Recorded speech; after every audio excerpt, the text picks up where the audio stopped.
వేరు. కొంతమంది పిల్లలు ఏరుస్తూ ఉంటారు కదా, ఏమంటారు, రే దొంగేడు పేరు మాకురా ఎందుకురా నాటకాలు అంటాం మనం, అందుతామా లేదా?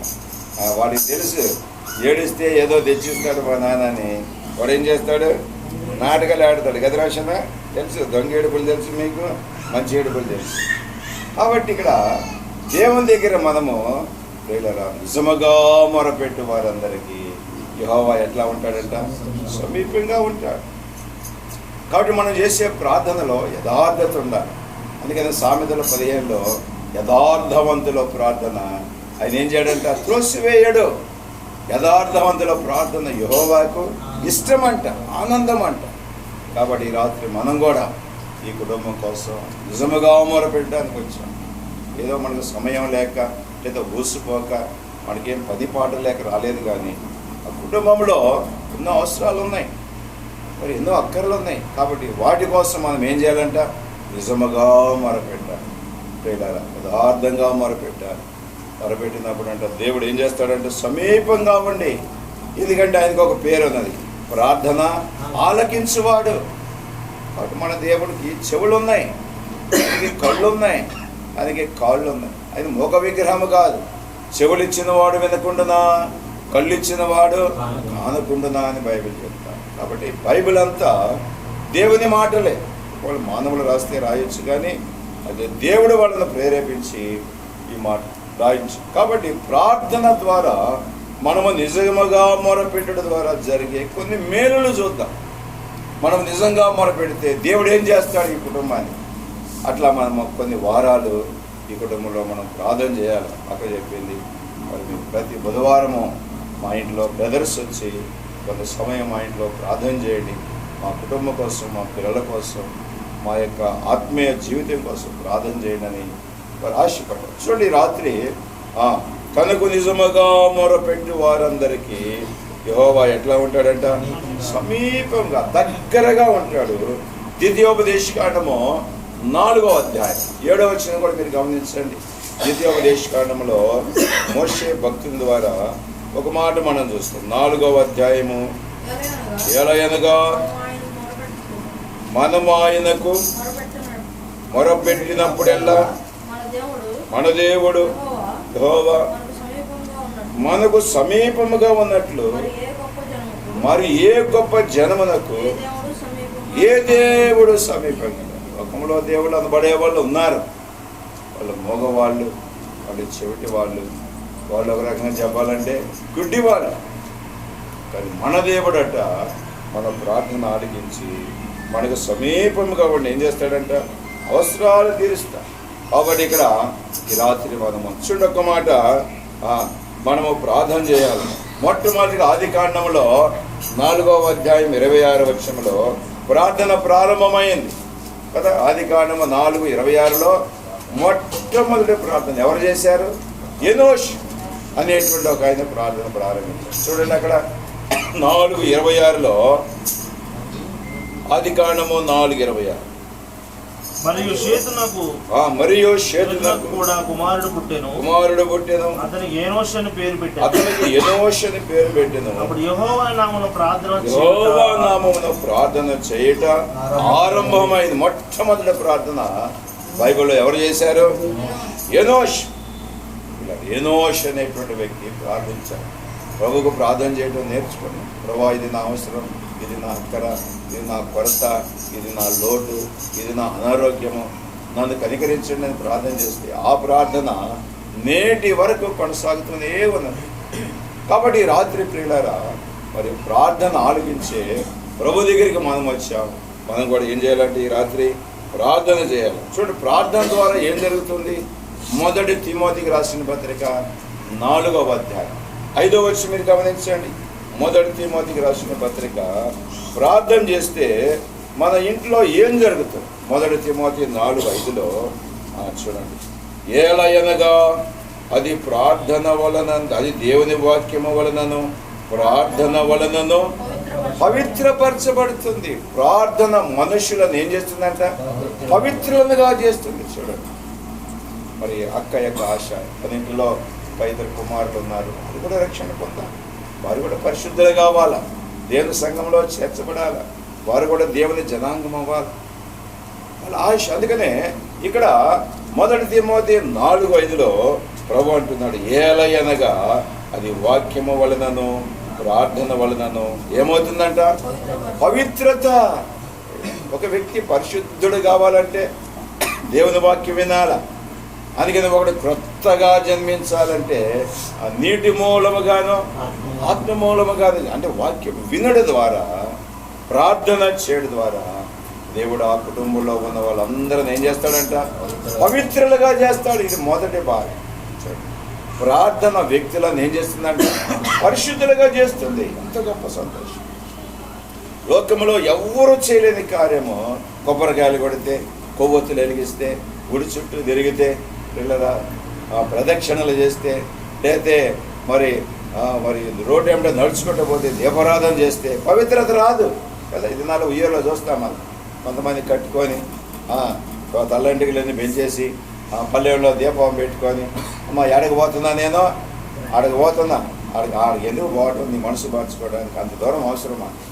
బైబిల్ చెప్తా ఉన్నది, దేవుని వాక్యము ద్వారా మనలను దేవుడు ఏం చేస్తాడంట? ప్రార్థన పరిశుద్ధులుగా చేస్తాడు. అంత గొప్ప సంతోషం. అందుకే ఈ రాత్రి మనం ప్రార్థించడానికి వచ్చాం.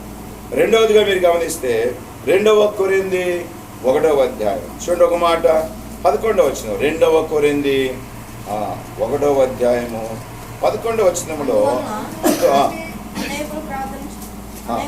అనేకులు ప్రార్థన ద్వారా మాకు కలిగిన కృపావరము కొరకు అనేకుల చేత మా విషయమై ప్రార్థన ద్వారా ఏమొస్తుందంట? కొన్ని వరాలు వస్తాయి మనకి కదండి. పాటలు పాడేవారు, వాయిద్యాలు వాయించేవారు, వాక్యం చెప్పేవారు, పరిచర్య చేసేవారు. ఇదంతా ఎట్లా వచ్చిందంట? ప్రార్థన ద్వారా. అందుకనే బాప్తిసం తీసుకున్నప్పుడు పెద్దలు ఏం చేస్తారంట? హస్తాల నుంచి ప్రార్థన చేస్తారు. హస్త నిక్షేపణ ద్వారా దేవుడు కొన్ని వరాలు ఇస్తాడు. ఒక్కొక్కరికి ఒక్కొక్క వరం. కొంతమందికి ఏమో మాట్లాడేవారు, కొంతమందికి ఏమో కొట్టేవారు, కొంతమంది ఏమో తిట్టేవారు. ఎన్ని వరాలు ఉన్నాయి కాకుండా. కొంతమంది తిట్టడం కూడా ఒక వరమే, అందరికి రాదంట.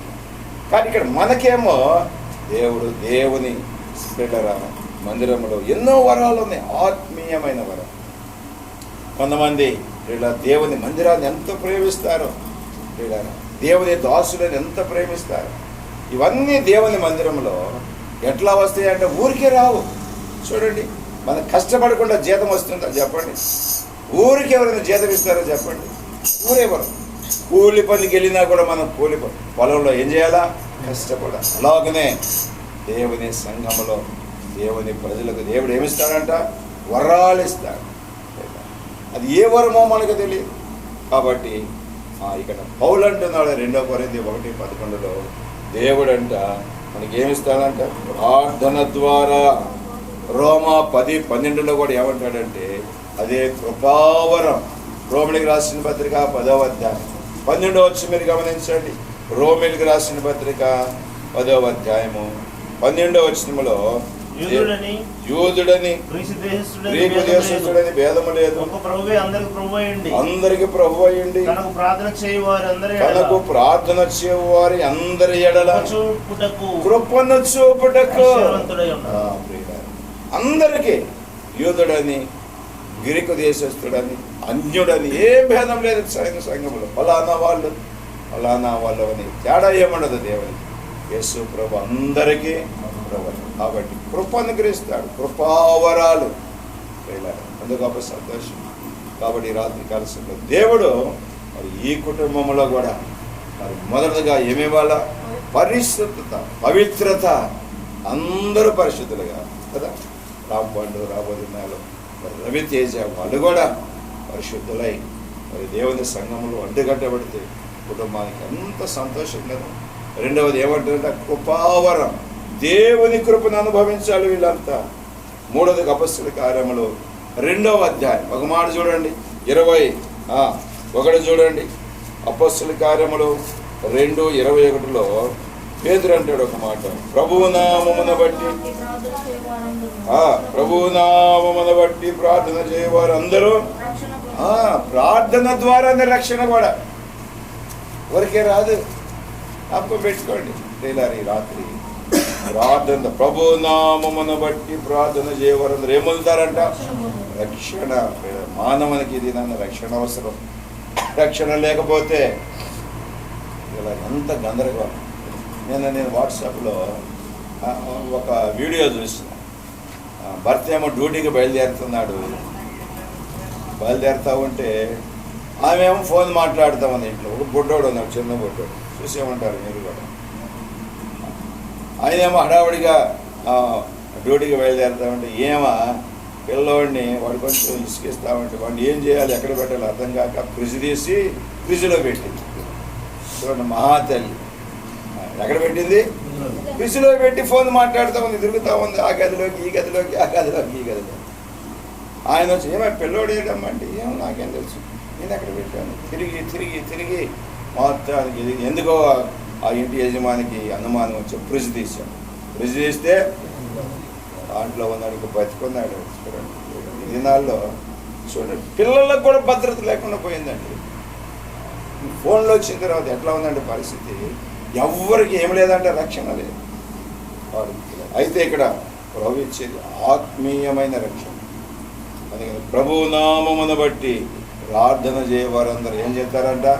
రక్షణ పొందుతారు.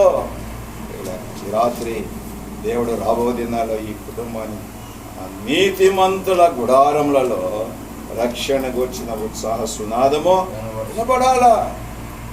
యెహోషువ అన్నాడు, నేనును నా ఇంటి వారు యెహోవానే సేవిస్తాను. అందరూ రక్షించబడితే నిజంగా ఇంటిలో ఉన్న సంతోషం ఎవరు తీసివేయాలి. కాబట్టి రాత్రి మనం ప్రార్థన చేద్దాం. ఇంటి వారందరికీ ఏం జరగాల? రక్షణ భాగ్యం జరగాలి. అందుకనే శిరసాల అధికారి ఏమన్నాడు? అయ్యలారా నేను రక్షణ పొందడానికి ఏం చేయాలంటే పౌలు ఏమన్నాడు? ప్రభు అయిన యేసునందు విశ్వాసం ఉంచు, అప్పుడు నీవును నీ ఇంటి వారును. వరకు ఏమి లేదు, సూక్ష్మంలో మోక్షం. ప్రియులారా, పైసా ఖర్చు లేకుండా కైలాసం ఇస్తాడు. రక్షణ లేకపోతే చాలా భయంకరం, చాలా కష్టం. రక్షణ లేకపోతే విడవబడతా. కాబట్టి అందుకనే దేవుడి దినాల్లో దేవుని వాక్యాన్ని వినిపిస్తూ ఉన్నాడు, చెప్తా ఉన్నాడు. తన దాసుల ద్వారా, సంగమ ద్వారా, రేడియోల ద్వారా, కరపత్రాల ద్వారా, వాట్సాప్ల ద్వారా, యూట్యూబ్ల ద్వారా ఎంతమంది దినాన యేసుప్రభుని నమ్మండి, యేసుప్రభుని అంగీకరించండి. చూడండి, తెల్లారి వాడికి కొంతమంది వస్తారు. ఏమిటి? ఫ్రిడ్జ్లు కొంటాం, పాత ఇనం కొంటాం, డబ్బాలు కొంటాం, కాగితాలు కొంటాం. యేసుప్రభు కూడా అట్లాగే పరిచయం చేశాడండి. దేవుడు మనల్ని కొనడానికి వచ్చాడు. అందుకని విలువైన రక్తాన్ని మన కొరకు కార్చాడు. కాబట్టి ప్రియులారా, ఈ రాత్రి మూడవదిగా ప్రభు అంటున్నాడు, ప్రభు నామమును బట్టి ప్రార్థన చేస్తే దేవుడు ఏమిస్తాడంట? రక్షణ భాగ్యం ఇస్తాడు. ఎంత గొప్ప దేవుడు మన దేవుడు. మూడవదిగా మీరు గమనించండి, లూకాసు సువార్త 22:40 చూడండి. ప్రార్థన ఏం చేస్తుందండి? లూకాసు సువార్త 22:40. లూకాసు సువార్త 22:40. మీరు శోధనలో ప్రవేశించకుండానట్లు ప్రార్థన చేయడని చెప్పి. ప్రియులారా, నాలుగవదిగా శోధనలో నుండి మనం తప్పించుకోవాలంటే ఏం చేయాలంట? శోధనలో నుండి తప్పించుకోవాలంటే శోధనలు వస్తాయి, మనకి రకరకాల శోధనలు వస్తాయి, ఇబ్బందులు వస్తాయి, రకరకాల సమస్యలు వస్తాయి. కాబట్టి ఇక్కడ ప్రభు అంటున్నాడు, మీరు శోధనలో ప్రవేశించకుండానట్లు ప్రార్థన చేయాలి కదా. శోధన ఎట్లా వస్తుందో మనకు తెలియదు, ఏ రూపంలో వస్తుందో తెలియదు, ఏ ధర నుంచి మనం చక్కగా బండి మీద హ్యాపీగా మాట్లాడుకుంటూ వస్తాం. సడన్గా వచ్చి వెనక మళ్ళీ ఏం చేస్తాడు? ఒకడు ఉద్దేశాడు, అయిపోయి కింద పడ్డాం, ముఖమంతా పగిలిపోయింది, ముక్కంతా కాసుకుపోయింది. కాబట్టి మనకి ఏముండాలంటే ఎక్కువగా శోధన రాకుండా జయించాలంటే మనం ఎక్కువగా ఏం చేసుకోవాలంట? ప్రార్థన. అందుకనే మనకి హెబ్రోన్లో దైవజనుడు భక్సింగ్ గారు మనకు నేర్పింది ఏంటంటే ప్రార్థన. ఒకవేళ ప్రేమ విందు ఉందనుకోండి, ఆ ప్రేమ విందు చేయాలనుకున్నప్పుడు మొట్టమొదటిగా బ్రదర్స్ అందరికి వచ్చి ప్రార్థన చేసి వీళ్ళు ఎట్లా చేసుకుందామని ఆలోచన చేస్తారు. చుట్టూ కూరగాయలకు వెళ్ళాలనుకో, ప్రార్థన చేసి పంపిస్తారు. అక్కడికి వెళ్ళిన తర్వాత కూరగాయలు తీసుకొని మళ్ళీ ఆటోలో వచ్చేటప్పుడు ఏం చేయాలా? ప్రార్థన చేసుకుంటారు. మందిరానికి వచ్చిన తర్వాత దించి మళ్ళీ ఏం చేస్తారు? ప్రార్థన చేసుకుంటారు. అంతలోకి వంటోళ్ళు వస్తారు. వంటోళ్ళు వచ్చి ఏం చేస్తారు? మళ్ళీ ప్రార్థన చేస్తారు. మళ్ళీ వండిన తర్వాత ఏం చేస్తారు? మళ్ళీ ప్రార్థన చేసి వడ్డిస్తారు. ఇన్నిసార్లు ప్రార్థన అవసరమండి? చాలామందికి తెలియదు ఈ సీక్రెట్. చాలా సంఘాల్లో లేదు ఇలాంటి గొప్ప స్వాతంత్రం. కానీ మనకు దేవుడు దైవజనుల ద్వారా నేర్పు. అందుకనే మన ప్రేమ విందులు ఎట్లా ఉంటాయి అంటే టేస్ట్గా ఉంటాయి, రుచిగా ఉంటాయి. అందుకని హెబ్రోన్ సాంబార్ ఎట్లుండేదంట? ఇలా ఎక్కడ దొరకదంట. కొంతమంది సాంబార్ తినడానికే మందిరానికి వస్తారు. మిగిలితే సాంబార్ మాకు అది పోస్తారా అని అడుగుతాం. కాబట్టి ప్రియులారా, దేవుడు మనకు శోధన రాకుండా, కొరత రాకుండా ఉండాలంటే మొదటిదిగా మనం ఏం చేయాలంట? ప్రార్థన. అందుకని యేసు వారు ప్రియులారా గెత్సెమనే తోటలో శోధన వస్తుందని తెలిసే ఆయన ఇక్కడ ప్రార్థన చేస్తున్నారు. కాబట్టి రాబో దినాల్లో ఈ కుటుంబాన్ని దేవుడు బహుగా దీవించాలి, ఆశీర్వదించాలంటే శోధన వచ్చే ప్రతి శోధనపై దేవుడు విజయం ఇవ్వాలంటే మనం ఏం చేయాలంట? ప్రార్థన చేయాలి. ఇలా నాలుగవదిగా ఏంటంట? శోధనలో ప్రవేశించకుండానట్లు. మనల్ని శోధించే వాళ్ళు ఉంటారు, మనల్ని ఇబ్బంది పెట్టే వాళ్ళు ఉంటారు, ప్రియులారా మనలను అవమానించే వాళ్ళు ఉంటారు. అయితే ముందుగానే మనం ఏం చేయాలంట? ప్రార్థన చేసుకోవాలి. చూడండి, ఇంకొక మాట మీరు గమనిస్తే ప్రభు అంటారు, దేవుడు ఏమంటాడంటే యోబు గ్రంథము 42:10 చూడండి. యోబు గ్రంథము 42:10లో మనము క్షేమంగా ఉండాలంటే కూడా ప్రార్థన చేయాలి. చూడండి 42:10లో మరియు యోబు తన స్నేహితుల నిమిత్తము ప్రార్థన చేసినప్పుడు యెహోవా అతని క్షేమస్థితిని మరలా దయచేసెను. మరియు యోబునకు పూర్వము కలిగిన దానికంటే 2 అధికముగా మనకు క్షేమస్థితిని మనం పొందాలంటే ఏం చేయాలంట? మీ కుటుంబము పిల్లలు, మన కుటుంబం క్షేమంగా ఉండాలంటే మనం ఎక్కువగా ఏం చేయాలంట? ప్రార్థన చేయాలా. అంటే కుటుంబ క్షేమము కొరకు ఏడతెగగా మనం ఏం చేయాలంట? ఎంత గొప్ప మంచి ఆలోచన. అందుకని యోబు 42వ అధ్యాయానికి వచ్చేవాడికి తన స్నేహితుల కొరకు ప్రార్థన చేశాడు.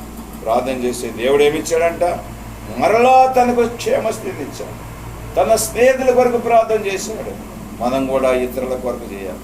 మన కొరకు చేసుకోవాలా, ఇతర సంఘం కోసం చేయాలా, తర్వాత మన కుటుంబం కోసం చేయాలి. చేస్తున్నప్పుడు అంట తెలియకుండా దేవుడు మనకి ఏమిస్తాడంట? క్షేమాన్ని ఇస్తాడు. అందుకని 23వ కీర్తన ఆఖరి వచ్చిన కృపాక్షేమములే నీ వెంట వచ్చింది అంటాడు. కాబట్టి దేవుడు మనకు క్షేమాన్ని అనుగ్రహించాలంటే మనం కూడా ఎప్పుడు మనం క్షేమంగా ఉండాలి. ప్రతి కుటుంబం ఎవరైనా ఏం కోరుకుంటారు? క్షేమంగా ఉండాలి. ఇబ్బందులు కోరుకుంటారా? చూడండి, కష్టాలు కోరుకుంటారా? సమస్యలు ఎవరైనా కోరి తెచ్చుకుంటారా? కోరుకోరు. అయ్యా నేను నా పిల్లలు ఎట్లా ఉండాలా? క్షేమంగా ఉండాలని కోరుకుంటాం. అలాగనే ఈ రాత్రి ప్రియులారా దావీదు అంటున్నాడు 145వ కీర్తన మరి 18వ వచనంలో ఏమన్నాడు? తనకు నిజముగా మొరపెట్టే వారికి యెహోవా ఎట్లా ఉన్నాడంట? సమీపముగా. దేవుడు దగ్గరగా ఉంటాడు. దేవుడు దగ్గరగా ఉంటే మనకి మన భయమా? చూడండి, దేవుడు మనతో ఉంటే మనకి ఏం భయం? ఆయన మన చేయబట్టుకుంటే ఎంత ఆశీర్వాదం. కాబట్టి రాత్రి ప్రార్థించడానికి వచ్చిన మనము ముఖ్యంగా ఈ కుటుంబం కోసం మనం ప్రార్థన చేద్దాం. కాబట్టి మొదట మనం ఏం ప్రార్థన చేయాలంట? పవిత్రత కొరకు ప్రార్థన మనల్ని ఏం చేస్తుందంట? పరిశుద్ధులుగా చేస్తుంది. ఎంత గొప్ప సంతోషం. ఇలా రెండవది ప్రార్థన ఏం చేస్తుందంట? కృపను గురిస్తుంది. కాబట్టి కృప లేకపోతే మనం బ్రతకలేము ఈ లోకం. కాబట్టి దేవుని కృపను మనం ఎప్పటికప్పుడే పొందుకుంటున్నాం. ఏమయ్యా ఎట్లా ఉందంటే దేవుని కృప వల్ల బాగానే ఉన్నామని అన్నాను. మూడవదిగా దేవుడు ఏమిస్తాడంట? రక్షణ ఇస్తాడు. మూడవది యెహోవా నామమును బట్టి ప్రార్థన చేయ వారికి ఏమిస్తాడంట? రక్షణ. నువ్వు ప్రార్థన చేయి, దేవుడు నిన్ను రక్షించుకుంటాడు. ఈ భయంకరమైన లోకం నిన్ను కూడా విడిపిస్తాడు. పరలోక పౌరునిగా చేస్తాడు. దేవుని బిడ్డగా చేసుకుంటాడు. నువ్వు కూడా పరలోక వారసుడు అవుతావు. ఎంత గొప్ప సంతోషం. నాలుగవదిగా ఏం చేయాలంట? శోధనలో ప్రవేశించకుండా ప్రార్థన చేయాలి. శోధనలు వస్తాయి, మనకి రకరకాల శోధనలు వస్తాయి. అయితే అవన్నీ మనం జయించాలంటే ప్రియులారా నాలుగవదిగా మనం ఏం చేయాలా? వీటన్నిటికీ మూల సూత్రం ఒకటే, ఏంటంట? ఐదవదిగా మనం క్షేమంగా మన కుటుంబము, మన బిడ్డలు, బిడ్డల క్షేమంగా ఉండాలంటే ఐదవదిగా మనం ఏం చేయాలంటే, యోబు ఏం చేశాడంట? తన స్నేహితుల కొరకు ప్రార్థన చేశాడు. మనం కూడా అనేకుల కొరకు ప్రార్థన చేయాలి. ముఖ్యంగా ఈ రాత్రి ఈ కుటుంబం కోసం మనం ప్రార్థన చేద్దాం. ప్రార్థన ద్వారా దినాలు ఇంతవరకు దేవుడు ఈ కుటుంబాన్ని ఆశీర్వదించాడు, అంచెలంచెలుగా వారిని దీవించాడు, వారిని విడిచిపెట్టలేదు దేవుడు. అందుకనే ప్రభువా దావీదు అంటాడు, మా దేవుడు మమ్మలను మరిచిపోలేదు. దేవుడు మర్చిపోవాలా. అక్క మరి ఈ గ్రామానికి ఒంటరిగా వచ్చినప్పటికీ ఇక్కడే ఉండి అంచెలంచెలుగా స్థిరపడి బిడ్డలను పెంచుకొని తర్వాత వారికి పెళ్ళిళ్ళు చేసి వారి సంతానాన్ని దీవించి వాళ్ళ వ్యాపారాన్ని దీవించి వారు చేసుకుంటున్న ఉద్యోగాలను ఆశీర్వదించి ఇది నాన్న వాళ్ళని కూడా ఎట్లా ఉంచాడు? ఘనమైన కుటుంబంగా ఉంచాడు. అయితే ఒకడు మాత్రం లోటుగా ఉంది. తేజ వాళ్ళు మాత్రం ఏం పొందాలా? ఇంకా వాళ్ళు రక్షణ పొందాలి. ఆ ఆశ కూడా అది. వాళ్ళిద్దరూ ఏం పొందాలి? పరిశుద్ధులు కావాలా, దేవుని కృపను పొందాలా. మూడవది ఏం కావాలా? వాళ్ళు రక్షణ అనుభవంలోనికి రావాలా. ప్రతి శోధన నుంచి వారు ఏం చేయాలా? ప్రతి నాళ్ళు కూడా ఎన్నో శోధనలు వచ్చే వాళ్ళకి ఉద్యోగరీత్యా వాటిల్లో నుంచి కూడా దేవుడు తప్పించాడు. తర్వాత ఐదవదిగా వారి కుటుంబము క్షేమంగా ఉండాలి కదా. మనం క్షేమంగా ఉంటే ఊరు వాళ్ళందరూ చూసి చూడండి వాళ్ళు ఎంత సంతోషంగా ఉన్నారు అని చెప్పేసి అనుకోవాలి. లోకం మనల్ని వచ్చి ముచ్చడించాలి. వాళ్ళు దేవుని మందిరానికి వెళ్తున్నారు, దేవుని ఇంటికి వెళ్తున్నారు. దేవుడు చూడు వాళ్ళని ఎట్లా దీవించాడు, ఎట్లా దేవుడు వాళ్ళని ఆశీర్వదించాడు. అందుకనే దావీదు అంతకంతకు వర్ధిల్లను, సైన్యములకు అధిపతికి యెహోవా అతనికి తోడుగా ఉండేనని బైబిల్ మనకు తెలియజేస్తారు. ఈ రాత్రి మనం కూడా జయకు కొరకు, వేవకు కొరకు ప్రార్థించేయండి. వేవకు కూడా ఈ మధ్య కొంచెం బాగోట్లేదు, మంచి ఆరోగ్యం దేవుడిగా ఇచ్చినట్లు.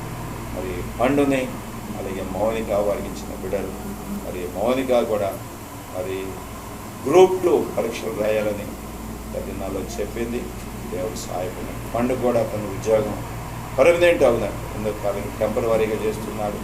దేవుడు మరి ఏదైనా అవకాశం అంటే పర్మనెంట్ చేయనట్లు.